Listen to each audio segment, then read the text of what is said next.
Hello friends, Odia हरब YouTube channel आउ एक नूतन भिडियो आपको स्वागत। चलतु जाना आज राशिफल विषय में। आज तारीख हूँ डिसेम्बर 8 तारीख मंगलवार।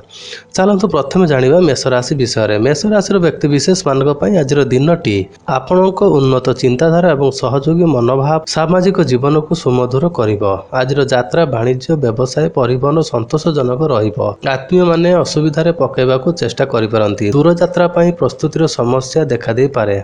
एबे आसु जानिबा वृष राशि विषय में। वृष राशि व्यक्ति विशेष मानक पई आज दिनटी खल लोकों प्ररोचन घर कलह को नहीं अशांति लगी रहिबो। कर्म क्षेत्र में सम्मान लाभ और पदमर्यादा वृद्धि पाइब। आज यात्रा प्रशासन आईन कला साहित्य क्षेत्र मंद हेबनी। परोक्ष शत्रुता करुवा व्यक्ति दूरे रहिबा भल हेबो। एबे आसु जानिबा मिथुन राशि विषय में। मिथुन राशि व्यक्ति विशेष मानक पई आज दिनटी कर्म क्षेत्र में समस्यार सरल समाधान क्षेत्र में बहु साहाय्य करिवे। संध्या सांग साथी सत्संग एवं भ्रमणर सुजोग पाइबे। सभा समिति जमीजमा एवं पिलांक कथा नहीं मन अस्थिर हेबो। बंधुंक ठारू आशा अनुजाई अर्थ साहाय्य पाई अटकुवा काम को सजाड़ी नेबे। एबे आसु जानिबा कर्कट राशि विषय में। कर्कट राशि व्यक्ति विशेष मानक पई आज दिनटी कार्यसिद्धि होइतिबा कारणरू मन प्रफुल्ल रहिबो।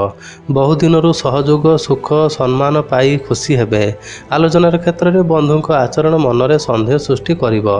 आज ही शेष करने को भावुवा कामटी पूर्णांग करने कष्टकर हो पारे। एबे आसु जानिबा सिंह राशि विषय में। सिंह राशि व्यक्ति विशेष मानक पई आज दिनटी कर्म क्षेत्र में उत्तेजनामूलक परिस्थिति सृष्टि हेबार सूचना देखा दे पारे। मात्र आपण उपस्थित बुद्धि खटाई कार्य साधन करिनेबे। जेउथिपाई चिंता करुथिबा आज जहाँ टिके विलंबरे पाइबे। परिवार रे खर्च परिमाण वृद्धि जो मनरे सरसता रहिबो नाही। एबे आसु जानिबा कन्या राशि विषय में।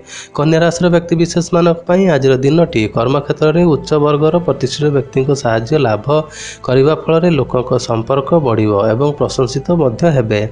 आवश्यकता पूरण करने सकाशे ऋण सूत्र में अर्थ लाभ करिवे। कठिन श्रमजनित समस्या शारीरिक असुस्ति अनुभव करिपारंती।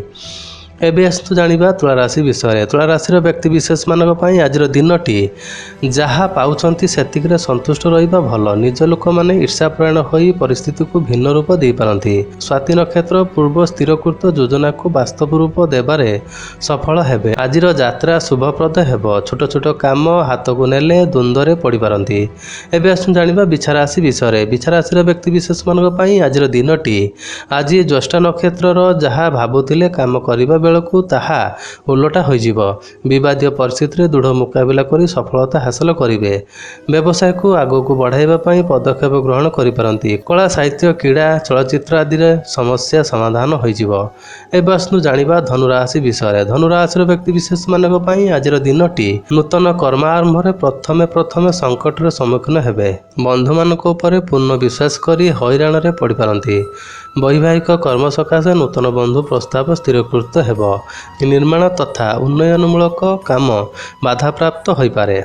एबे आसु जानिबा मकर राशि विषय में। मकर राशि व्यक्ति विशेष मानक पई आज दिनटी स्त्री सह भूल बुझामणा एवं मनरे संदेह जनित आशा भावना सृष्टि हो पारे। यात्रा समय ठिकणा जगार बंधुक न पाई व्यस्त हेबे। कर्म क्षेत्र में समालोचित हेबे। श्रवणार पारिवारिक जीवन में उत्थान पतन लगी रहिबो। अर्थ संकट समाधान में बंधु साहाय्य करिवे। एबे आसु जानिबा कुंभ राशि विषय में। कुंभ राशि व्यक्ति विशेष मानक पई आज दिनटी मनांतर जनित मित्र माने शत्रु पालटी जिवे। आनुष्ठानिक क्षेत्र में पदमर्यादा वृद्धि घटिबा सहित आगामी मांगलिक कार्य सकाशे तत्परता बढ़ी पारे। प्रथम कामटी कर सारिबा परे अଯଥା चिंता करिबा। आर्थिक संकट लगी रहिथिबारु केतेक गुरुत्वपूर्ण काम अटकी जाई पारे। एबे आसु जानिबा मीन राशि विषय में। मीन राशि व्यक्ति विशेष मानक पई आज दिनटी सकाळु सकाळु खुशी खबर टीए मनरे उत्साह भरिदेव। आजिर काम गुड़िक ठीक भाव में संपूर्ण हेबारु मानसिक शांति पाइबे। साधारण कथा को केंद्र करी मध्याह्न मनरे विरक्ति भाव सृष्टि हो पारे। सांगठनिक कार्य नेतृत्व नेबे एवं सभा समिति प्रशंसित हेबे। नमस्कार, जय जगन्नाथ।